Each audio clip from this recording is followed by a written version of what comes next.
14 साल भरत ने राज्य किया, कार्यवाहक राजा के रूप में रहे। 14 साल बाद भरत जी ने राम जी को कल राज सौंप दिया। क्यों भाई, सौंपा कि नहीं सौंपा? लेकिन एक अंतर देखा गया। क्या अंतर देखा गया? राम जी के राज्य में काल आया था। राम जी के राज्य में काल आया था, काल का प्रवेश हुआ राम जी के राज्य में। भले ही भगवान की अनुमति से हुआ, लेकिन हुआ, काल आया। लेकिन 14 साल तक भरत जी के राज्य में काल नहीं आया। आप कहोगे ये क्या प्रमाण नहीं आया? जैसे कोई मरे ना तो क्या मानोगे, बोलो? जैसे 14 साल तक कोई मरे ही ना, कोई ना मरे, तो क्या मानोगे, बोलो? काल नहीं आया। यही यही यही मानोगे कि नहीं? काल नहीं आया। भरत जी के राज्य में 14 साल तक कोई मरा नहीं। बोलो, आश्चर्य की बात है कि नहीं? और एक विशेषता, 14 साल तक कोई पैदा भी नहीं हुआ। 14 साल भरत जी के शासन काल में ना कोई पैदा हुआ और ना कोई मृत्यु को प्राप्त हुआ। वाल्मीकि रामायण का प्रमाण है ये। इसका मतलब है कि हम एक बार वंश वृद्धि के लिए हमारा विवेक और हमारा संयम हमारा सहयोगी बन सकता है। बोलो भाई, कि हम वंश वृद्धि अभी नहीं करेंगे तो इसके लिए हमारा विवेक और हमारा संयम, बोलो, हमारा सहयोगी बनेगा कि नहीं बनेगा? इसमें हमारा बस चल सकता है, लेकिन मरे ना कोई, इसमें क्या बस चलेगा? जरा बता दो भैया थोड़ा सा इसमें तो बस चल ही नहीं सकता है। और अगर इसमें बस चल गया होता तो कोई मरता ही नहीं, फिर तो समस्या होती। उसमें पीछे नंबर डालने पड़ते कि अमुक सन के बाबा, फलाने सम्मत के बाबा, और उनको चाय दे आओ जो फलाने सन में हुए थे, जो फलाने सम्मत में हुए थे। बोलो, समस्या हो जाती कि नहीं? और सबसे बड़ी समस्या तो खाद्यान्न की हो जाती, आवासीय समस्या हो जाती। क्यों भाई, कहाँ रहते इतने लोग?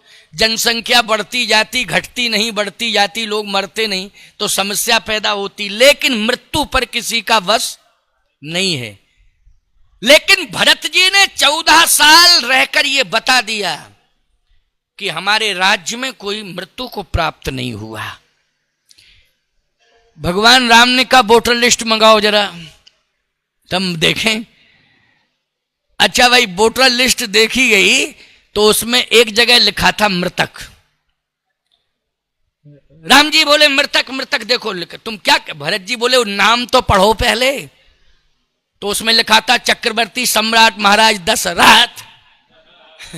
भरत जी बोले जब पिताजी समाप्त हुए, इसके पहले हम ननिहाल में थे, बाद में आए, अगर मैं आ गया होता तो पिताजी ना तो मृत्यु को प्राप्त हो पाते, ना आप बन जा पाते, अगर मैं आ गया होता। लेकिन लीला आप ही की है कि हमें आने नहीं दिया और पिताजी को बन चलेगा, और पिताजी को ऊपर भेज दिया। ये लीला तो सरकार आपकी है प्रभु जी, ये लीला तो आप ही की है।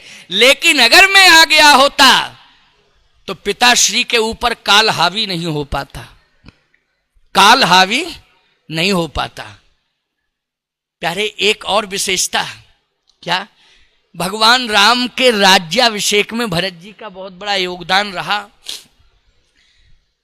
10 गुना खजाना बढ़ा मिला, 10 गुना खजाना।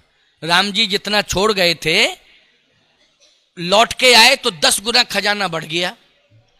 अच्छा, 10 गुना खजाना कैसे बढ़ गया? एक तो आबादी नहीं बढ़ी। क्यों भाई? आबादी नहीं बढ़ेगी तो बोलो राज्य का कोष बढ़ेगा कि नहीं बढ़ेगा? सरकार सबसे ज्यादा कोष खर्च करती है आबादी पर, करती कि नहीं? वो आबादी जब नहीं बढ़ेगी तो कोष बढ़ेगा। दूसरी बात कि भरत जी ने ऐसा संयम किया, प्यारे, ऐसा संयम किया कि भरत जी ने तो केवल गाय को जौ खिलाए, और गाय के गोबर में जो शेष निकले उसका दलिया बना करके, गोबर से दलिया निकाल करके उसका दलिया जितना भी, अब गाय कितना जौ खाएगी, भूसा तो डलिया 2 डलिया खा जाएगी, लेकिन जौ खा जाएगी क्या डलिया 2 डलिया? बोलो, ज्यादा से ज्यादा मुट्ठी भर, 2 मुट्ठी, वो भी मुट्ठी 2 मुट्ठी में गोबर में कितना निकलेगा, उसका शेष भाग थोड़ा सा निकलेगा, यानी हजम, बाकी हजम हो जाएगा है। तो जो गोबर में, गाय के गोबर में जो जौ के दाने निकलते थे, बस उन्हीं का दलिया बना करके भरत जी, दलिया क्या, बस वही ग्रहण कर लेते थे। दलिया क्या, सीधे निकले गोबर से निकाले और उसी को ग्रहण कर लेते थे भरत जी। अयोध्या वासियों ने कहा, जब मेरा राजा इतना बड़ा नियंत्रण कर सकता है अपनी जवान पर, तो हम लोग भी संकल्प लेते हैं कि दोनों टाइम भोजन नहीं करेंगे, एक टाइम ही भोजन करके बिताएंगे। तो बोलो, एक टाइम का कोष जो भोजन का बचा वो जमा हुआ कि नहीं हुआ?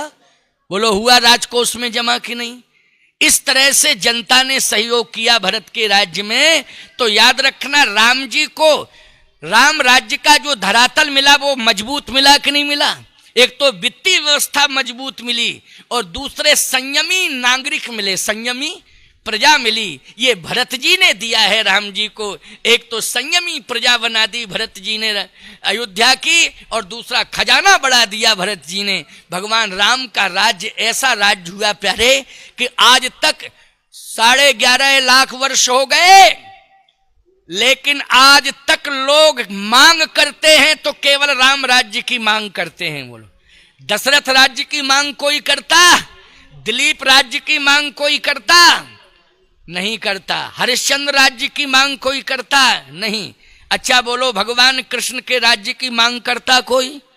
नहीं करता। राम राज्य, कृष्ण राज्य नहीं। जबकि भगवान ने द्वापर में, द्वारिकापुरी में राज्य किया कि नहीं किया? बोलो, किया।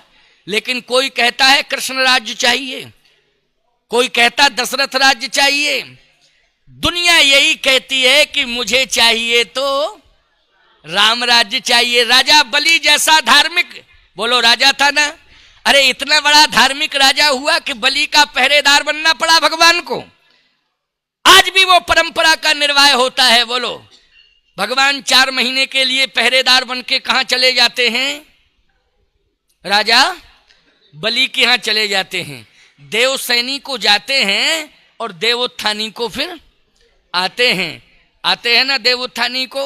तो कल्पना करो, ऐसा धार्मिक राजा बलि कि जहां भगवान को पहरेदार बनना पड़ा, और आज तक भगवान पहरेदार बनता चला आ रहा है। बोलो, चला आ रहा है कि नहीं? पहरेदार नौकर होता है, प्यारे, होता है कि नहीं होता है? बोलो, घर के बाहर कोई जाग रहा है तो कौन जाग रहा है? मालिक सोता है और नौकर जागता है। आज भगवान पहरेदार बनकर के पहरेदारी कर रहे हैं राजा बलि की।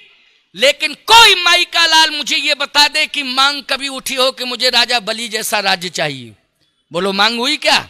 जब जब भी मांग उठी है भारत देश में, तब एक ही मांग उठी है कि मुझे राम राज्य चाहिए।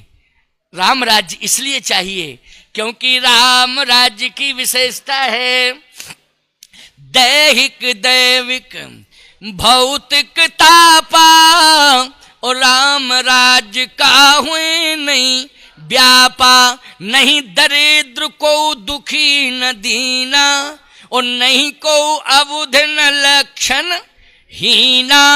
अल्प मृत्यु नहीं कवन्यु पीड़ा, सब सुंदर सब बिरुज शरीरा।